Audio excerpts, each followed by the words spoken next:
right, welcome in. We are back with our fifth and final hour of our Greenville Community Summit. For the next hour, we're going to be talking about roads, transportation, and traffic in the Greenville and Pitt County community. Hopefully, most of the news will be good. We've got some good things happening, and we've got some folks who are experts in the field and will be able to tell us about it. So we're very happy to have assembled a panel to talk about that. And the format, again, we will take the first 30 minutes or so and have these gentlemen discuss the issue with an opening 2 or 3 minute comment from each, and then we'll take a break, and if there are questions from the audience, we certainly invite everyone to participate. Once again, the summit would not have been possible without our sponsors, so I would like to thank all of our Greenville Community sponsors, Greenville Community Summit sponsors this year: Delcor, Carolina Ice Company, Greenville Utilities, Greenville Toyota, Pitt Community College, and Yadkin Bank. They are our sponsors for the 2015 Greenville Community Summit. And we've had a great discussion today on economics, healthcare, the bond referendum, crime and safety, and now our fifth and final hour, we will focus on transportation, roads, and traffic. Happy to have a panel assembled here, including the chairman of the Pitt County Commissioners, Glenn Webb, who we'll hear from in a moment, the mayor of Greenville, Alan Thomas, Farrell Blunt, who is the vice chairman of the North Carolina Department of Transportation, and to Farrell's left, Johnny Rouse, who is the Division II engineer for the North Carolina Department of Transportation, which is the area that Greenville, Pitt County fall under. So a lot to get to. Let's get an opening comment from every one of these gentlemen and see what's on their mind as we tackle the issue of transportation, roads, and traffic. Glenn Webb is now the chairman of the Pitt County Commissioners. Glenn, a lot happening in transportation, including a new road that's going to travel a large part of the county. So we'd love to hear your perspective. Thank you, Henry. What a great event, great turnout here, and thanks for having me to talk about transportation. And the Southwest Bypass is going to be a big boom for this county. It's really going to help put us on the map. It's going to be an interstate quality road. And, you know, when industry's looking to locate, they want to know if they can ship what they're going to build. They want to know if their workers can get here. They want to know if the products can come in and out easily. And you can't do that without roads. Your road systems, especially out in the county, really contribute to how people view your quality of life. It builds up your small towns. I know Ayden and Winterville, Grifton are excited about the Southwest Bypass. I think it's going to help with economic development down there. It adds to our status in the region.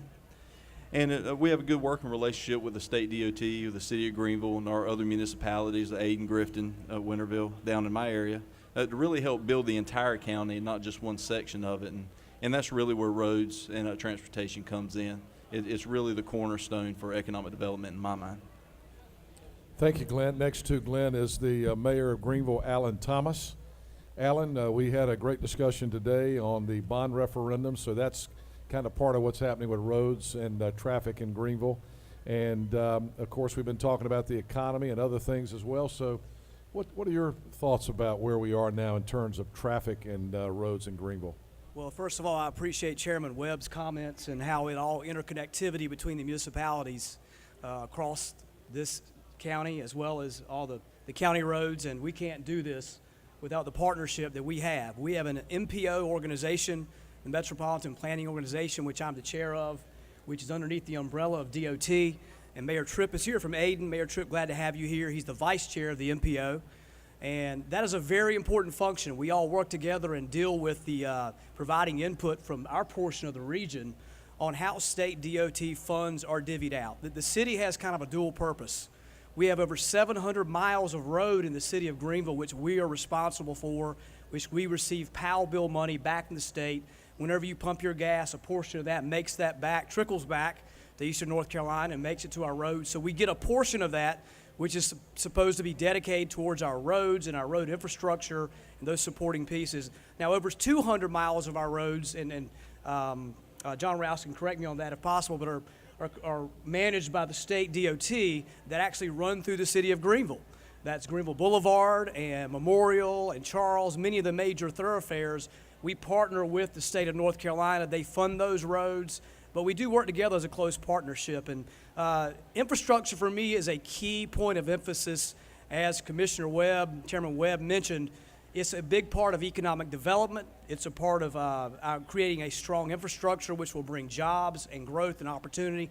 While many communities across the state of North Carolina are falling behind, I am proud to say in Pitt County, in Greenville, we have a good working relationship with General Hugh Overholt, who's also on the DOT board, along with Farrell Blunt, the vice chair, with Mr. Rouse, with the county and the city. And we're working on a strategy not for next year, but for the next decade, Henry, and multiple decades going forward. You have to plan your DOT infrastructure in decades, because if you ever get behind, it's very hard to catch up. And all these gentlemen at this table all realize that. We worked together, and a couple of years ago, that money for that Southwest bypass was gone. That money disappeared, and I want to give great credit to this team up here for being innovative, working with the state, and also with the governor for stepping up and partnering as we were able to get $258 million for what's going to be a huge economic engine that brings Greenville and Kinston, that whole corridor, as a key hinge point, potentially, between the ports in Virginia, the ports in North Carolina, and parts west. So good partnership up here with this crowd, and glad to be here. Thank you, Mayor. Let's go to Farrell Blunt, my friend who is the vice chair of the North Carolina Department of Transportation Board. Farrell, last year you were here at the summit. You kind of broke news that the Southwest bypass was going to happen, and we were going to start letting contracts on that. We were going to finally see that that belt line around the southwest area of the city finally started. And since that time, in the last few months, you've made the announcement that actually included a timetable. So I'd like to hear from you about that and where we are on that and other issues on your mind as we tackle roads and transportation today. Well, thank you, Henry, for the opportunity to be here. First of all, I'd like to bring you greetings from our Governor, Pat McCrory. And part of what I will share will simply be the communication of the vision that our governor has laid out for our state. I echo the sentiments of Glenn and Alan as well, that I've heard the words connectivity, economic development, all of these things mentioned, and obviously our transportation infrastructure is absolutely critical, not only to the brand of North Carolina, but the brand of Eastern North Carolina. We need to have the ability to efficiently move not only goods and services, but people. One of our real positive points in Eastern North Carolina is the fact that people have a choice. They can choose to live in a rural community and within a 25, 30, 35, 40-minute commute, be in an activity center, much like Greenville or Rocky Mount or Goldsboro or New Bern or Morehead City. So the governor is committed to this infrastructure, not only roads. You know, we talk about transportation, but we're talking about rail, we're talking about bike and ped, we're talking about our ferry system, we're talking about port systems, we're talking about airports. So we're talking about a big bundle of different transportation issues that basically, in my view, are the engine that drives the state's economy. The Southwest Loop that we are in the process, we're going to open the bids in about 30 days. Right-of-way acquisition should be midsummer, with construction early in 2016. This is so critical that we not only tie in the smaller communities around Greenville to this economic driver here. You know, Greenville, whether other people outside of our area would like to admit it, is the economic engine that drives the East. We recognize that fact, and we want to do everything that we can to foster this growth, this orderly growth of our economic system, and obviously our transportation is a large part of that. So we're excited about the opportunities that this Southwest Loop will not only provide in connectivity in parts south, Highway 1113 south going on down toward the coast past Kinston, will tie back in up to Norfolk and the road that is planned, 64, that will actually go to the Norfolk port, and also down to Morehead City. We're also excited about, you know, what this road will hopefully do to alleviate some congestion in the city of Greenville. There's a lot of traffic going down Memorial Drive, and hopefully that traffic will be diverted through you know, a bypass area that Glenn mentioned was being built to interstate standards, and most of the larger facilities that we do build are built with anticipation that there would be an interstate designation at some point in time. So the governor has a great vision. I think it's the right vision for Eastern North Carolina. I'm proud to be associated with not only the governor, but this Department of Transportation. And I'm particularly proud to be associated with the folks like John Rouse and Secretary Tater and the division engineers across the state who basically make this system run in an efficient way. The governor can have all the visions that he wants to have without professional individuals, engineers like John Rouse and others. That vision cannot come to fruition. So, John, it's a pleasure to have you as a public servant. I thank you for all that you do for the state of North Carolina, particularly in the 2nd Division, all the work that you do, that your staff does, that all the personnel, and it's just a pleasure to be here and talk about, hopefully, you know, a 20, 30-year vision for the state of North Carolina. Thank you, Farrell. Let's hear from John. John Rouse is the Division II engineer for the North Carolina Department of Transportation, and he's the guy that makes the trains run, literally. But not only trains, but planes, trains, and automobiles. John, thank you for being here again. Thank you, Henry, for having me. Thank you, And the Farrell, bicycles, right, yeah. Thank you for those nice comments, Farrell. Several people have talked about the Southwest Bypass up here today. I'd like to put it in perspective for you. The folks that drive on Memorial Drive every day, commuting from the hospital area south into the county, the Southwest Bypass will start about 3.5 miles south of Ayden. At that point, once it's complete and you're driving on it, it will take you 10 minutes to get from south of Ayden to the Vidant Hospital complex area, Wow. which is a tremendous difference from what we have now. Yeah. And the project will take quite a bit of traffic off of Memorial as well as Statonsburg Road as well. The heavy movement will, instead of coming into town, will be going out of town to get on the bypass. So it's going to, as the mayor said, it's going to transform this town in many ways. And again, thank you for having me here today. Yeah, thank you for your work on that. Let's follow up on that. Give us a timetable. Where are we, John, now with regard to the Southwest Bypass?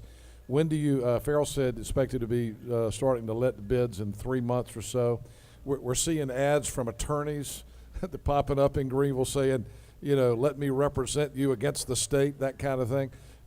Is any of that going to slow this down? And when do you expect that road to be finished, and when will we be driving on it?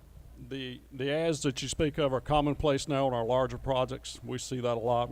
We saw some of that on the 10th Street Connector project that we're letting this summer as well.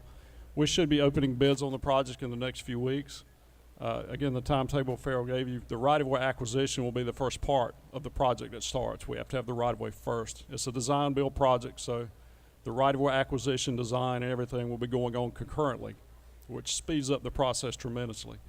The timetable is part of the bid package itself, but we estimate we're looking at a 3 to 3.5 year process to acquire the right-of-way, design the road, build it, and be driving on it.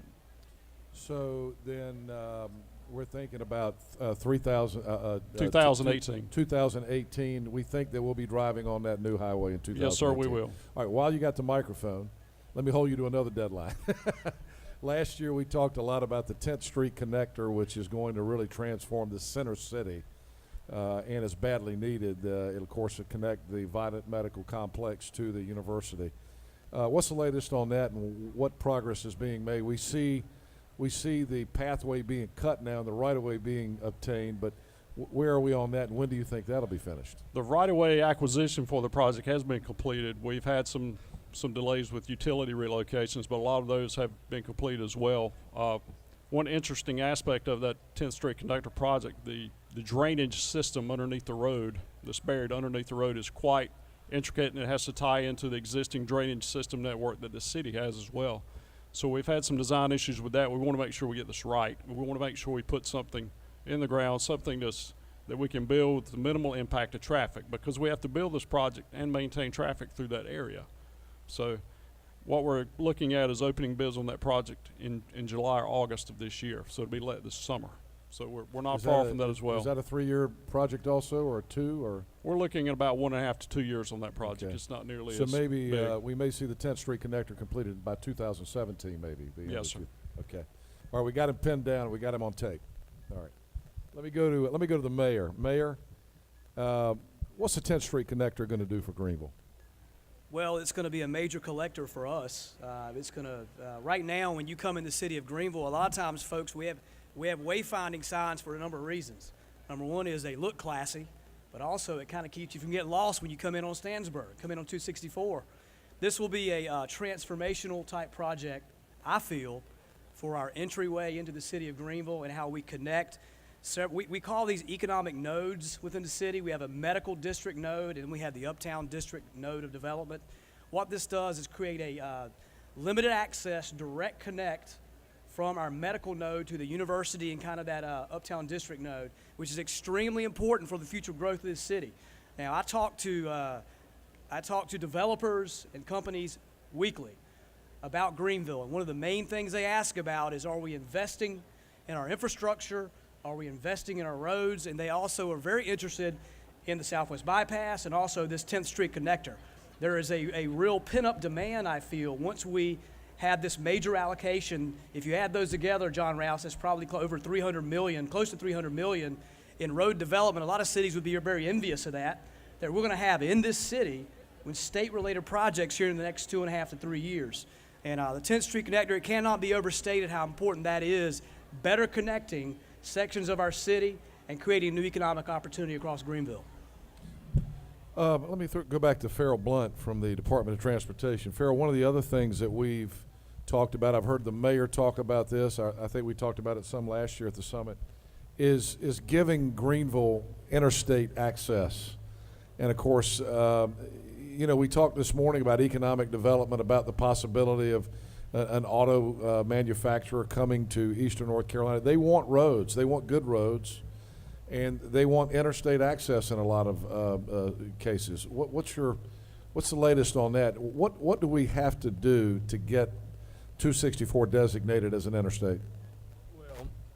Well, the number one, and John, you can correct me, but it's my understanding that 264 is built almost to the interstate standards. It's my understanding that the area beside the road, the pull off where the shoulders. I'm sorry, I had a little senior moment there. The shoulders aren't quite wide enough. So basically, what we can actually do, and we're in the process of right now, we're in the process of designating, as some of you that go to Raleigh on 64 will notice that 64 west of Rocky Mount has been designated interstate status.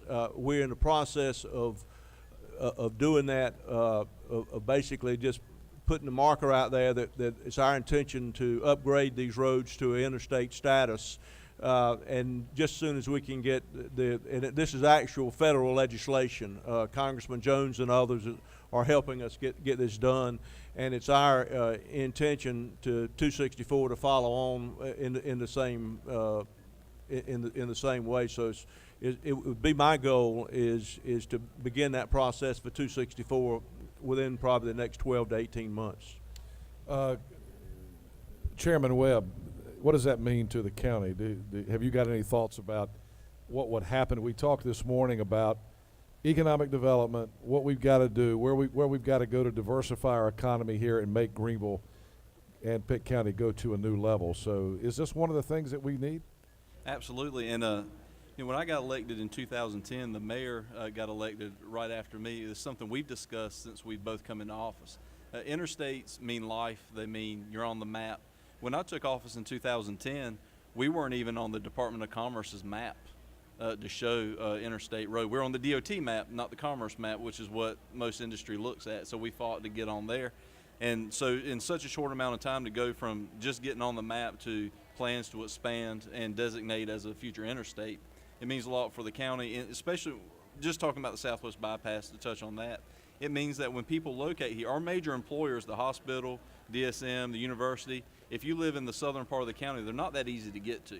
So this will help grow our smaller communities in and around those. It just means more population for Pitt County. It means more people coming in. It means expansion of our housing market. It means more jobs. And I think it's going to be a great thing for us once we get that designation. You know, while you got the mic, let me ask you about the Southwest Bypass. We see Mayor Steve Tripp from Ayden out there. Mayor, when we open up the mic, I want you to come up here and talk about this too. But someone asked me recently, why is it so important? How is it really going to benefit the average person to have the Southwest Bypass finally completed? And you know, of course, Raleigh is a dynamic city, but I was moving to Raleigh from Chapel Hill, I think, in 1987. And I was looking for a home, and we started looking in North Raleigh, and everybody started talking about the outer belt line. They had the inner belt line, the outer belt line. The outer belt line is what everybody calls 540 today. And it was way out in the country. There was nothing developed. It was way out in northern Wake County. And so if you drive over there today and see what 540 has done for that area of Wake County, is that what we're looking at, do you think, in Pitt County when the Southwest Bypass is complete? Are we looking at that kind of economic boom going toward Ayden? I think you're right. As Farrell mentioned, like it or not, Pitt County is the economic driver for the East. More people want to locate here than want to move out of here. And so, yes, it is going to be set out kind of in the country, but the benefit is, too, if you've ever tried to get it from south of Fire Tower Road to anywhere in Greenville, west or north, it's going to take you at least 25 minutes, and that's if you catch all the lights. And so you're just talking about changing that to a 10-minute trip. That's going to be a big deal for people. It's really going to open up our market for people locating, and it's going to build up out there. And when you look at future plans, I believe there's a plan, a 20-year plan, to make Highway 11 a controlled access highway. That's all part of the Quad East initiative that the mayor's been championing, and Mayor Tripp as well, for interconnectivity within counties to really boost us as a region, not just as one county. So you're definitely going to see a lot of development out there, and it's going to be like the experience that you had before the mayor and I were born. Mr. Vice Chairman Blunt, do Well, you see that Henry, happen also? well, no, absolutely. I'd just like to echo what Glenn has already said. Part of our eastern North Carolina, our Pitt County, this regional area, part of our brand has got to be lifestyle, convenience of life, able to get from place to place without having to sit in traffic. The beauty of what we're doing east of Raleigh is we can go to school on the mistakes that Raleigh's already made. We do not want the urban sprawl. We don't want the long delays with traffic, poor highway facility design, just the fact that nobody planned 20 years in the future. This Southwest Bypass is going to put us basically ahead of the curve in many ways, and it will actually draw people down east, because let me tell you, people are looking not only for jobs and economic issues, but they're looking for quality of life. You can have the greatest paying job in the world, and if you got to sit in traffic for 2 hours every day to get to that job, what have you done? You haven't done anything. This has got to be the brand, and to do that, we've got to be forward thinking, which means spending some money. And if we build those roads, then in 10, 15 years, this area will be as vibrant as any area of the state economically, but we'll still preserve those quality of life issues. Mr. Mayor? Well, we I appreciate, what's really been good, and that's why it's great to have Mayor Tripp here, is what we've really seen in the East. I mean, there was a period in the 50s, 60s, and 70s that economically Greenville was competing against Kinston, was competing against Goldsboro and New Bern and Washington for projects. But let me tell you, in this modern economy, in this modern transportation economy, you're competing against Portland, Oregon, you're competing against Los Angeles, you're competing against Boston. What we have learned here and what we have really worked together on is the idea that we are in this together. And that's what the whole Quad East concept has been about. And what's been great is to see these city councils, these commissioner boards across the region, not just in Pitt, but in Wilson County and Nash and all over, and other counties in Lenoir, all voting unanimously to say that, you know what, we're going to work together on transportation issues. When we can prioritize issues that will tie us closer together with our transportation hubs, we're going to do that. And I'll tell you, another major goal in transportation, which hasn't been discussed here, is the concept of having a major air hub in eastern North Carolina at some point. And I know many of us are getting long in the tooth, but let me tell you, if eastern North Carolina is ever going to flourish economically, we have to have major air transportation in eastern North Carolina. We have an airport in New Bern and Jacksonville, and Kinston's got a commercial port. We have one. But at some point, we've got to come together on a strategy that brings us together. I know this year, John Banks is the chairman of the Airport Authority here in Greenville, and we have Jerry Vickers, a great director, and we're working to get us second airlines right now, working through that process to see if we can get us flying to Atlanta out of Greenville. That is a huge component of our full component of our transportation infrastructure we have to have if Greenville's going to continue to succeed in the next decade and going forward. Hear, hear, and that second airline has been discussed for many, many years. And here's the thing: Greenville doesn't give up. I mean, we've been close 2 or 3 times, and then one of the major problems is the airline industry changes daily, and their needs change. And so, but I hear what you're saying about having the different airports around eastern North Carolina. Nobody wants to give up their airport. I don't know, Mr. Vice Chair, does it make sense? I mean, I really like the idea of just driving out to the Greenville airport and getting on an airplane, but a lot of people have advocated that we need to combine all these airports into one airport in eastern North Carolina. That is going to create a winner and a loser, though, and so nobody wants to lose. Do you see that as something that we'll ever be able to get together on? That would be a General Assembly issue, and I would defer. Finally a question that Farrell won't answer. That's above my pay grade. Hey, that's a good way to stay out of trouble with that one. Let me change subjects. Go back to Johnny down there. Johnny Rouse, the division engineer for DOT. We had a long discussion earlier today in the noon hour about the bond referendum here in Greenville. I'm afraid people may get surprised when they vote themselves a tax increase, $8 million to repair roads, and nothing's done to streets like Dickinson Avenue.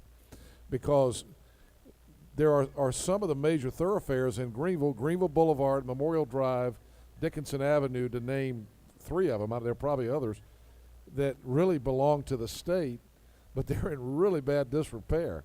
What is going on with that? Is the state that far behind in doing their paving projects? What you're speaking of is resurfacing and maintenance of our roads, and the short answer to your question is yes, we are. There's a tremendous backlog in that work that needs to be done. We have a 3-year maintenance plan that DOT has on its website for all 100 counties, which tells you the roads that we're planning on resurfacing for the next 3 years.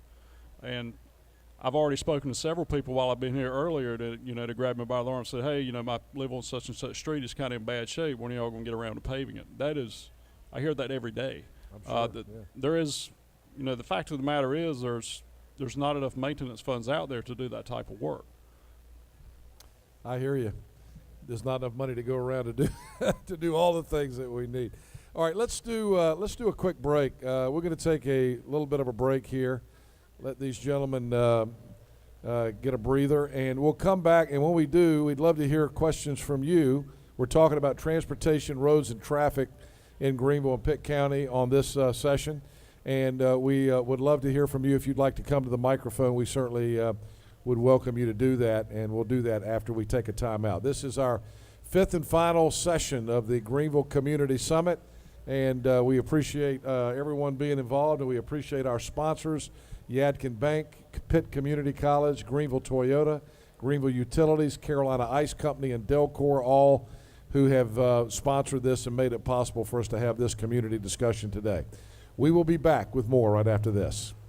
Welcome back. This is our final segment of the Greenville Community Summit. We've had a great day here today talking about the issues facing our community, and the final hour is the Traffic, Transportation, and Roads panel. We've had a great discussion with Chairman Glid Webb of the Pitt County Commissioners, Mayor Alan Thomas of Greenville, and the 2 gentlemen from DOT, the Vice Chairman of the DOT Board, Farrell Blunt, my friend, and Johnny Rouse, who is the John Rouse. I keep calling you Johnny. I don't know why, but John is the Division II engineer, the professional that kind of oversees transportation projects for the state DOT in this part of the state. One of the things that we, I guess, one of the most exciting, there's a lot of exciting things on the horizon for Pitt County with regard to transportation, but maybe the biggest one that certainly is going to affect the entire county is the Southwest Bypass. We've been talking about that and what it's going to do to transform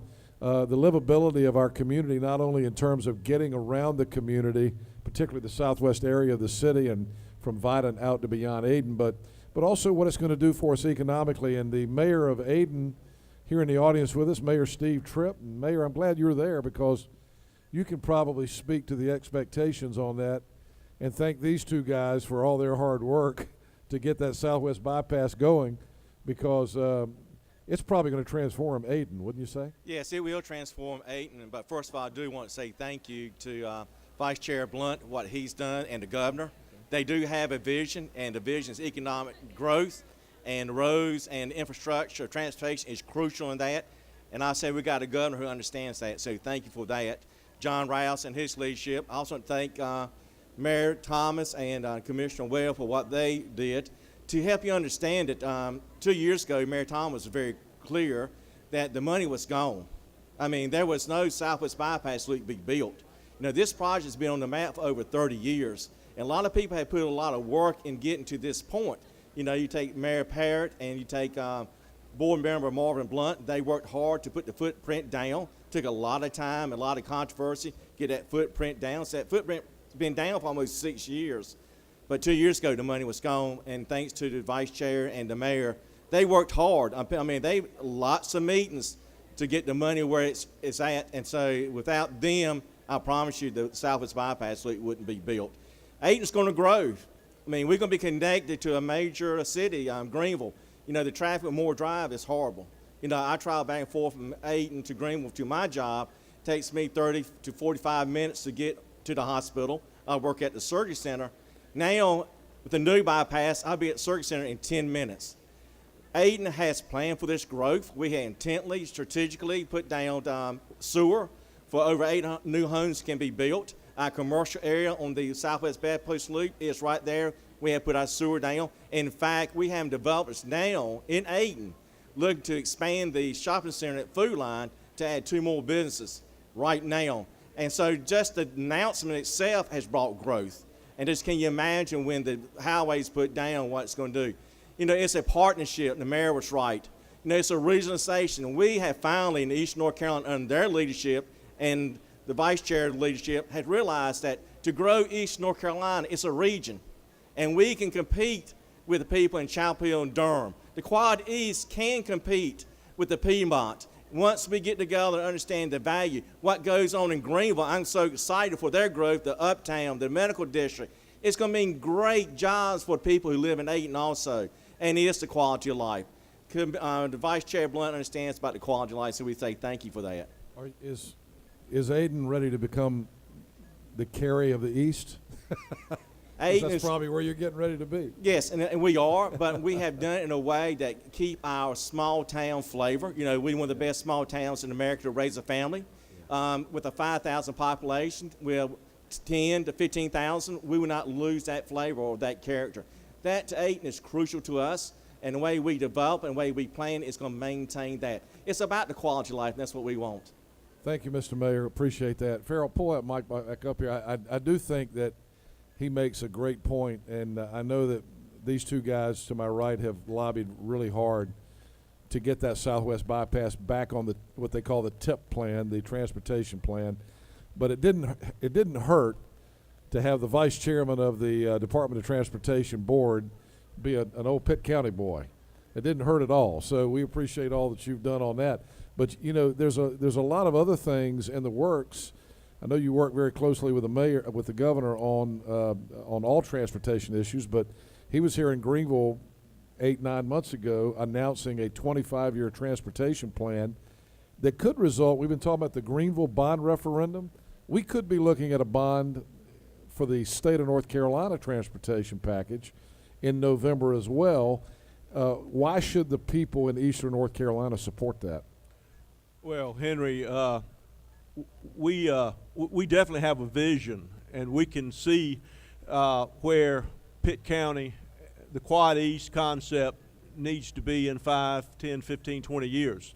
That's the good news. The bad news is there's never enough dollars to go around for highway infrastructure.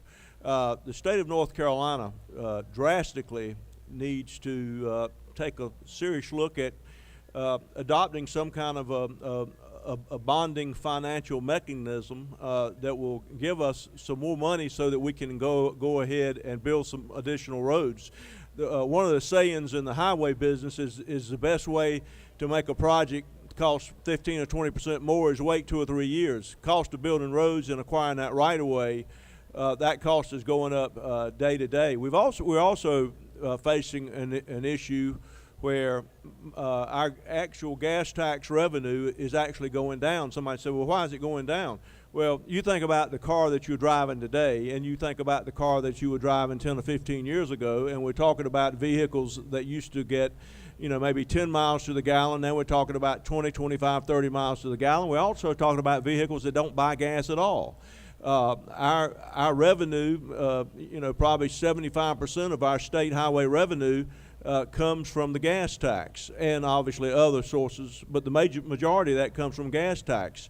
And you've got cars that actually are consuming fewer gallons, so that means the gas tax revenue is going down. We've got to come up with a new plan, a new mechanism to fund our highways, and if we don't, we're going to be left behind. Thank you very much for that, Vice Chairman Blunt. We talked about bond referendum earlier today. Now we're talking about a state bond. Got the mayor of Greenville up here. Mayor, we're talking about roads and transportation, and $8 million of that bond referendum is going to go to street repaving in Greenville, but there's a lot of other things as well. Now, there was a conversation earlier today. I think we got into a little bit of a splitting hairs conversation when it came to whether or not greenways are transportation. We had one of the city council people say that it was transportation because the federal government said it was. But you got $13.85 million in allocations going up, $1.75 million for 10th Street connector, $1.95 million for West 5th Street streetscape, $1.4 million for sidewalk improvements, $8 million for road repaving, and then the $750,000 for the greenway that has become the most controversial part of that bond that we're going to be voting on in November. What's your view on it? Should the citizens of Greenville support this? Well, I've made no secret about it, Henry, over the past couple of years of my emphasis as Vice Chairman Blunt mentions, being old highway folks. Back when I was in school, I was out there doing, working dirt right-of-ways for DOT. So I learned then what the power of DOT, and that decisions in DOT aren't made in months or years, they're made in decades. And planning, this city of Greenville will have 100,000 people in population within the next 10 years. Think about that. Did you ever think you'd see 100,000 people living in the city of Greenville? That doesn't include everybody coming here and working and spending money here every day. We have to be planning our infrastructure not for 2015, but for 2030 and 2040. And a major component of that is getting ahead of the game on our roads and infrastructure. 2.5 years ago, I pushed for the Good Roads Initiative here in Greenville. When I came on board, I did a lot of internal analysis about the city and how they spend their money. One of the things I found out is we get close to 1.8, 1.9 million a year in POW bill money. And by the time that actually trickles down to our roads for resurfacing, what I found is over a series of years, we were spending less than $400,000 a year resurfacing our roads. And this wasn't 1 year, this was multiple years. So I brought that forward to city staff and council, and with their unanimous support, well, almost unanimous support, we were able to dedicate, I think it was a 4-2 vote is where it finally ended up. We were able to dedicate $4 million to be spent over the past year and a half and 2 years to try to start to catch our roads up. We also started and legislated a diagnostic of every single road in our city, Henry, so we aren't playing a guessing game in Greenville. And they did a mapping of every road in Greenville and identified future weak points, areas that were going to have issues over the next decade. So what that did is it identified over 100 miles, lane miles of road in Greenville that are at or near failure. What that means is if those pieces of roads aren't addressed, 4 years, then we weren't talking about $100,000 per mile to fix that road.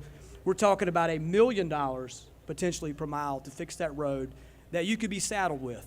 That's why, Henry, I pushed the idea of a bond, knowing that rates are low. We have the largest bond capacity in Greenville that this city has had in decades. And the only thing I pushed was to address not wants, but needs. And our needs right now is to get strong on our roads and our infrastructure and get ahead of the game. And that was introduced and pushed with this current council.